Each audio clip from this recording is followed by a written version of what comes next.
Mais nous vivons dans un système qui ne veut pas se sortir de cette croissance économique. Et tant qu'on ira sur une croissance économique, c'est-à-dire produire plus de produits dont on n'a pas besoin et dont les entreprises nous donnent envie d'avoir, ça ne marchera jamais. Donc si on ne remet pas en question notre consommation, et c'est pareil pour les instruments de musique, arrêtez d'acheter des instruments à 200 balles, achetez plutôt un instrument à 3000 euros qui va vous durer toute votre vie et que vous donnerez à votre enfant et à votre petit-enfant. C'est ça, ils sont réparables ces instruments, alors que les instruments que vous achetez, ils sont pratiquement jetables, ou alors la réparation va vous coûter plus cher que l'instrument acheté. Donc c'est ça qu'il faut, c'est la consommation, c'est la production, et tant qu'on aura ce système capitaliste vraiment sauvage dans le monde, ça n'avancera pas, je suis désolé. C'est-à-dire qu'en fait, il y a des solutions qu'on peut faire à titre individuel, qu'on peut faire à l'échelle d'une organisation, et ensuite, il y a des changements qui, tant que c'est pas collectif, les organisations ne vont pas les mettre en œuvre, parce que ça les met en difficulté économiquement, parce que ça crée un défaut de concurrence et ainsi de suite. Donc il y en a certains qui osent le faire, et des fois avec grand succès, et ça inspire les autres.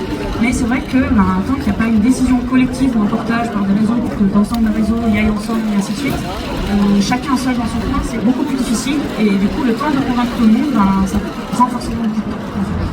Alors, plus que possible, c'est nécessaire, de toute façon, de son temps.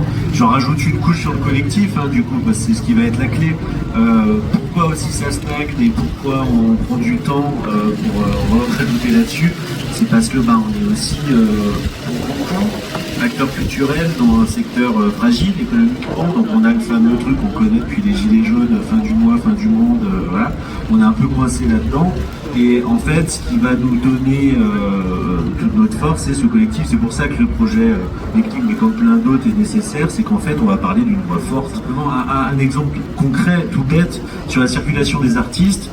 Ce qui revient essentiellement, par exemple, sur la question du voyage décarboné en train, et des règlements climatiques nous fait un peu flipper là.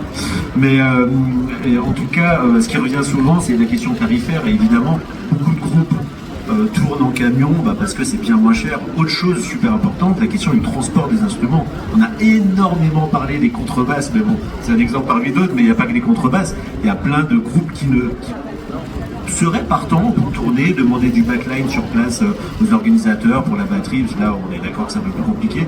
Pour le reste, c'est clairement jouable de voyager en train. Sauf que les SNCF, pour l'instant, ne le permet pas, voire même verbalise. Il y a des producteurs, des collègues du classique, nous disent par exemple qu'ils ont des budget contravention contrebasse. Là on parle d'orchestres nationaux en plus, donc c'est assez délirant. Donc là, clairement, si on est seul, on va pas être à la table de la SNCF, on n'y arrivera pas à leur parler.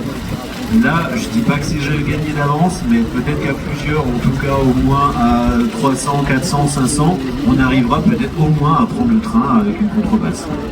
Oui, ça arrivera.